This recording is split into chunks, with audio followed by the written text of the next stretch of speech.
మనకి ఇందాక ప్రస్తావన వచ్చింది, పొలిటికల్ గా స్టార్ట్ చేశారు, ఎందుకు మీరు దాన్ని సగంలో కట్ చేశారు, ఓకే ఓకే ఈ ఆలోచనలు అక్కడ ఉపయోగపడతాయి కదా అని. కాదు, అది కరెక్ట్. ఈ ఆలోచనలు అక్కడ ఉపయోగపడతాయి.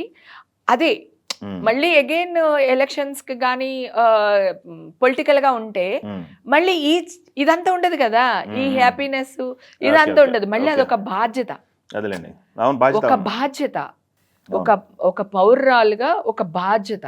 అవును, ఆ బాధ్యతని నిర్వర్తించాలి అంటే నేను చాలా ప్యూర్గా ఉండాలి, ఓకే, హార్ట్ఫుల్ గా వాళ్ళకి డెడికేట్ అవ్వాలి, రైట్? సో ఆ మైండ్ సెట్ లేదు నాకు అక్కడ. అక్కడ లేనప్పుడు అటు ఇటు వెళ్ళి ఇది రాజకీయాలకు వచ్చిందిరా, అక్కడ క్లబ్ లో తిరుగుతుందిరా, ఇక్కడ ఇలా వెళ్ళిందిరా, అక్కడ అది చేసిందిరా అని ఇంకొకటి ఎవడో న్యూస్ వేస్తాడు మన పైన. వద్దు, వెళ్ళాలి అనుకుంటే ఇప్పుడు నేను ఏదైతే సరౌండింగ్స్ లో ఉన్నానో ఇవన్నీ కొంచెం క్లోజ్ చేసుకుని ఆ మూడ్లోకి వెళ్ళాలి నేను. ఇంకా ఆ మూడ్లోకి వెళ్తే ఇంక నేను తిరిగి రాకూడదు. ఇంకా లైఫ్ లాంగ్ ఇంకా అంకితం రాజకీయాలకి, ప్లస్ ఆర్ మైనస్, థూ అనిపించుకో, ఏదన్నా చెయ్యి, అంకితం అయిపోవాలి. అదే టైంలో నువ్వెవడరా అంటే నువ్వెవడని రాజకీయ నాయకులు ఒకరి మీద ఒకరు బురద జల్లేసుకోవడం, బూతులు మాట్లాడేసుకోవడం చేశారు. అది నాకు నచ్చలేదు. చంద్రబాబు నాయుడు గారు ఆయన వయసు పెద్ద వయసు, ఆయన ఇన్ని సంవత్సరాలు సీఎంగా చేశారు. నేను ఆయనకి రెస్పెక్ట్ ఇచ్చే తీరాలి. ప్రజలు ఎన్నుకున్నారు ఆయన్ని.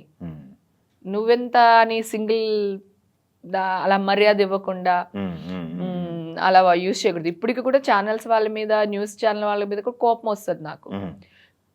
అమెరికాలో గౌరవ్ ఇవ్వరు, గారు గీరు అన్నారు, కానీ mister Venu, miss Hema, that is honour. ఆయన చేశారు. పవన్ కళ్యాణ్ గారు, చిరంజీవి గారు వందల సినిమాలు చేశారు. చిరంజీవి నో, మిస్టర్ చిరంజీవి, శ్రీ చిరంజీవి గారు సంథింగ్ ఏదో మన తెలుగులో, మిస్టర్ అనేది ఇంగ్లీష్ అయితే తెలుగులో నాకు ప్రాపర్ వర్డ్ తెలియదు తెలుగులో ఏం వాడతారో.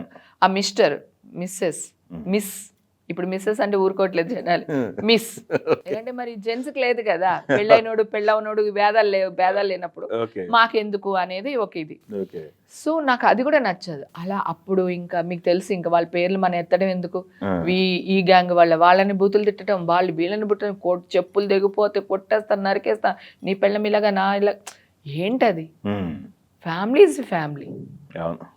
అతను రాజకీయాల్లోకి వచ్చి ప్రజలకు సేవ చేస్తున్నారు, ప్రజలు ఓట్లేసి అన్నిసార్లు గెలిపించారంటే, నేను ఇప్పుడు కూడా చంద్రబాబు నాయుడు గారు అంటాను, జగనన్న అంటా. నేను ఏ పార్టీకి ఇప్పుడు రిలేటెడ్ కాదు, కానీ నేను మాట్లాడతాను. అలాగే మోడీ గారనే మాట్లాడతా, మోదీ అని మాట్లాడాను కదా, మోదీ గారనే మాట్లాడతాం కదా. సో ఆ మిస్టర్ అనేది ఎందుకు వేయట్లేదు మీరు? వాళ్ళు మీకంటే చిన్న పిల్లలు, మీరు యాంకరింగ్ చేసే వాళ్ళు, వాళ్ళ ఏజ్ ఏంటి, వాళ్ళ పదవులు ఏంటి, వాళ్ళు చేసేది ఏంటి, రెస్పెక్ట్ అవి లేవు. నూడేష్ అంటే నూడేష్, అది కూడా బాధ కలిగింది. ఓయ్యమ్మో, ఇప్పుడు నేను అక్కడికి వెళ్ళి ఇప్పుడు నేను వాళ్ళని డాష్ అనాలా, నన్ను డాష్లు అనిపించుకోవాలా అని ఒకటి. ప్లస్ నేనేమనుకున్నానంటే ఇంక వెళ్తే ఇంకా 100% ఇంకా అలా ఉండిపోవాలి. ఆలోచన ఉందా ఎప్పుడన్నా చూద్దాం? ఆలోచన ఉంది, కానీ అంటే రాజకీయాలకు వెళ్ళాలనే ఆలోచన కంటే కూడా నాకు టీటీడీ బోర్డు మెంబర్ అవ్వాలని ఒక కోరిక. నాకు వెంకటేశ్వర స్వామి అంటే ప్రాణం. ఇన్ని 2024లో నేను ఫేస్ చేసిన ప్రాబ్లమ్స్ కానీ, ఫేస్ చేసిన కష్టాలు కానీ నా జీవితంలో అనుభవించలేదు. అన్ని కష్టాలు తప్పు చేయకుండా, నేను మిస్టేక్ చేశాను, సో నేను అనుభవించాను, ఓకే, ఏ తప్పు చేయకుండా అనుభవించాను. అప్పుడు కూడా వెంకటేశ్వర స్వామి షాల్ కప్పుకునే ఉండేదాన్ని నేను, అది చేత్తో పట్టుకునే వెళ్ళాను ఎక్కడికి వెళ్ళినా. సో నాకు ఇష్టం వెంకటేశ్వర స్వామి. గుండు చేయించుకున్నాను ఎప్పుడో 8 years 7 years 8 years 9 years బ్యాకే గుండు చేయించుకున్నా, గుండుతో పబ్లిక్గా తిరిగా. నాకు అంత ఇష్టం. నేను తిరుపతి వెళ్తే మెట్లకి వెళ్ళిపోతాను, ఇంకా నడవగలుగుతున్నాను. నేను ఎన్ని రోజులు నడవగలుగుతానో అన్ని రోజులు వస్తాను తండ్రి, నా కాళ్ళు చేతులు నాడనప్పుడు నన్ను క్షమించు అని. అంగ ప్రదర్శన అని ఉంటుంది గుడిలో. 2 o'clockకి అర్ధరాత్రి వెళ్తే గుడి చుట్టూ తడి బట్టలతో తిరుగుతాం, అవి కూడా చేశాను నేను. అసలు నేను చేయని ఒక్క వస్త్ర దర్శనం ఒక్కటి చేయలేదు, అన్ని దర్శనాలు చేసుకున్నా. తిరుపతి నా పుట్టిల్లు, నేను వెళ్తే ఎలాగోలానే ఒక మంచి దర్శనం దొరుకుద్ది.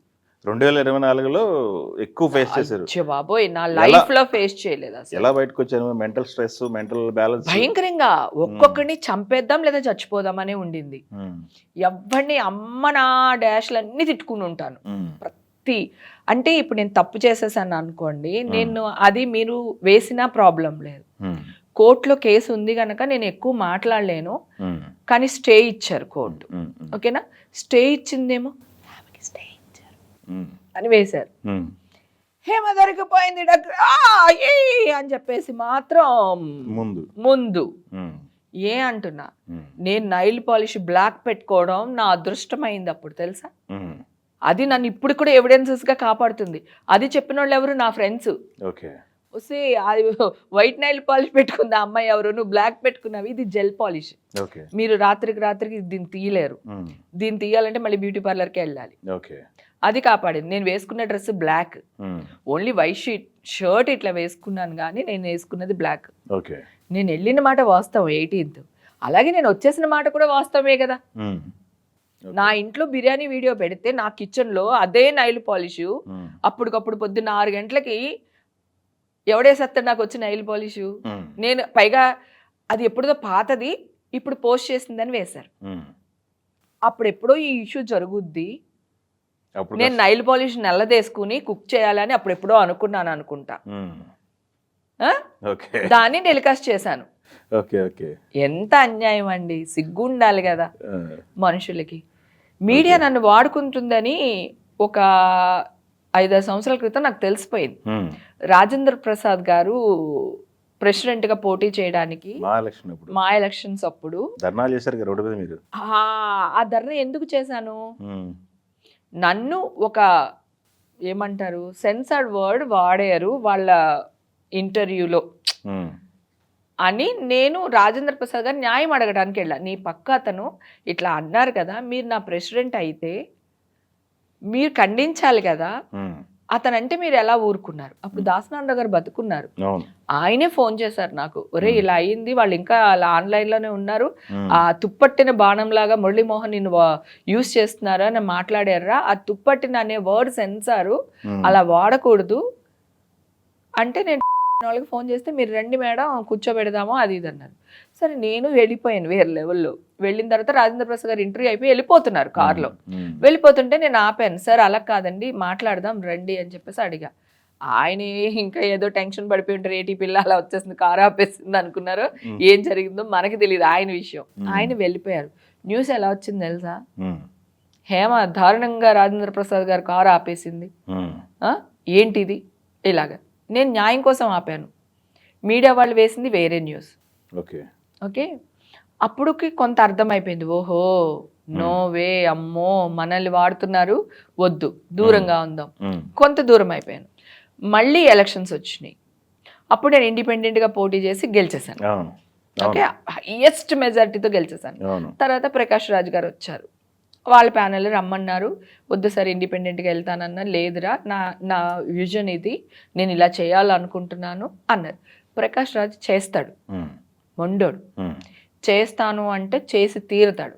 నేను నమ్మాను అతన్ని, మంచి లీడర్ అవుతాడు, మా అసోసియేషన్ మంచి జరుగుతుందని నేను నమ్మి అతని ప్యానెల్లో ఉన్నా. వీళ్ళందరూ కలిపి ఒక వ్యక్తిని కొట్టడానికి ప్లాన్ చేశారు.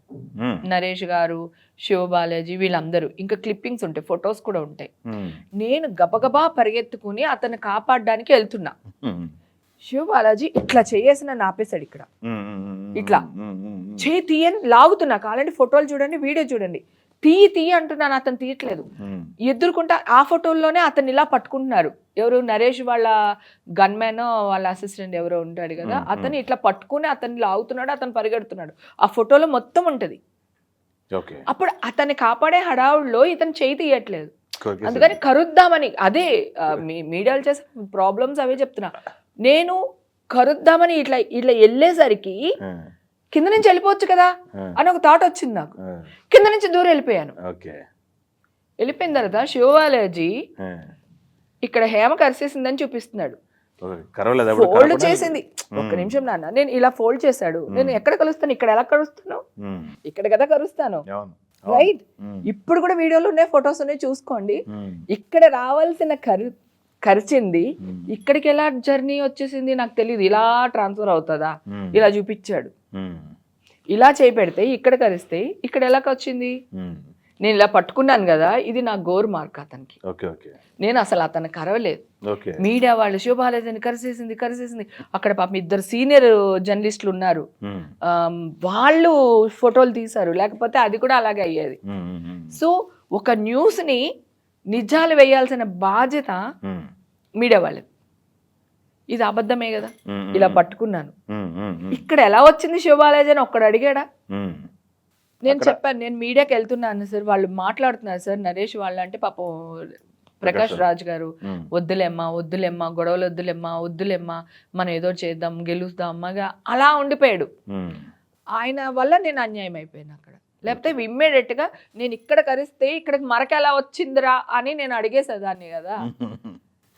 సో ఆయన నన్ను కంట్రోల్ చేస్తారు సరే అని నేను వదిలేసాను. ఆ తర్వాత ఆ ఎలక్షన్ తర్వాత మీడియా ముఖం చూడలేదు, మా ఎలక్షన్ గురించి ఏం జరుగుతుందో కూడా నేను పట్టించుకోలేదు.